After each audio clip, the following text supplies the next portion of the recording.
مفتی صاحب زلفوں کی شرعی حیثیت بیان کریں. بھائی زلفیں رکھنا جائز ہے, بال بڑے رکھنا. دیکھو شریعت میں 3 کیفیتیں, یا تو پوری ٹنڈ کرا کے رکھو, لوگ شعر پڑھیں حسن تیرا اس طرح سالم رہا, سر مڈانے پر بھی تو ظالم رہا. بعض لوگ ٹنڈ پہ اچھے چمکتی ہے ٹنڈ کے اوپر. دوسری آپشن یہ ہے کہ بال چھوٹے رکھو لیکن چاروں طرف سے برابر. یہ جو کہیں سے بال چھوٹے, کہیں سے آج کل نئے نئے فیشن آ رہے ہیں بالکل عجیب عجیب قسم کے, یہ صحیح نہیں ہے, نبی صلی اللہ علیہ وسلم نے منع کیا ہے. اور تیسرا, بڑے بال رکھنے تو پٹے والے بال رکھو, سارے بال پیچھے لے جاؤ, یہاں سے جتنے چاہو بڑھاؤ, یہاں تک بھی لا سکتے ہو, یہاں تک بھی لا سکتے ہو, کندھوں تک بھی لا سکتے ہو. کندھوں سے نیچے نبی صلی اللہ علیہ وسلم سے ثابت نہیں ہے, جائز وہ بھی ہے کیونکہ ناجائز ہونے کی کوئی دلیل نہیں ہے. جائز یہ بھی ہے کہ کندھوں سے نیچے بھی رکھ سکتے ہو, لیکن اتنے بڑھتے ہی نہیں مردوں کے بال. لیکن بہتر علماء کہتے ہیں کندھوں سے نیچے نہ جانے دو, کندھے ہو جائیں تو پھر کاٹ دو. تو نبی صلی اللہ علیہ وسلم کے بال یہاں تک پہنچتے, جب کاٹتے تو کانوں کی لو تک آ جاتے, پھر بڑے ہو جاتے. مجھے بڑے بالوں میں ایک فائدہ یہ ہے کہ میں عمرہ کرتا ہوں نا, 1 انچ بال کاٹ لیتا ہوں تو اس میں 10 عمرے اور ہو سکتے ہیں. سمجھ رہے ہیں نا, لوگ کہتے ہیں یہ کیا کاٹے ہیں آپ نے بال, اس میں تو 10 عمرے اور ہو سکتے ہیں. تو میں کہتا ہوں بھائی بڑے بال کا ایک بڑا فائدہ ہے. تو جو جن کے چھوٹے بال ہوتے ہیں ان کو سر مڈانا پڑتا ہے.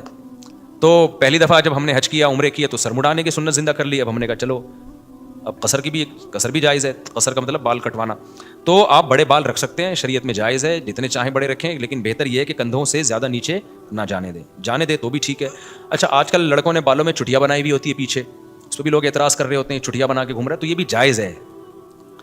فقہاء نے صدیوں پہلے مسئلہ لکھا ہے کہ عورت اگر چٹیا بنا کے غسل کرے گی تو غسل ہو جائے گا, چٹیا کھولنے کی ضرورت نہیں ہے. کسی مرد کے بڑے بال ہوں اور اس نے بالوں کا جوڑا بنایا ہوا ہو, تو وہ اگر فرض غسل کرے گا تو اس کو وہ جوڑے کو کھولنا پڑے گا. تو بنانا جائز تھا, تبھی تو علماء نے لکھا نا.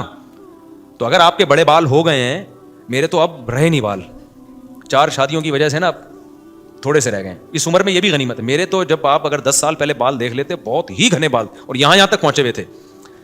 تو 4 کی وجہ سے نہیں, عمر کا بھی ایک دخل ہوتا ہے اس میں. تو جتنے بڑے بال رکھ لو آپ, لیکن بہتر کیا ہے, کانوں کی لو تک لاؤ, جب یہاں تک آ جائیں تو پھر کاٹ کے چھوٹے کر دو, اس طرح سے.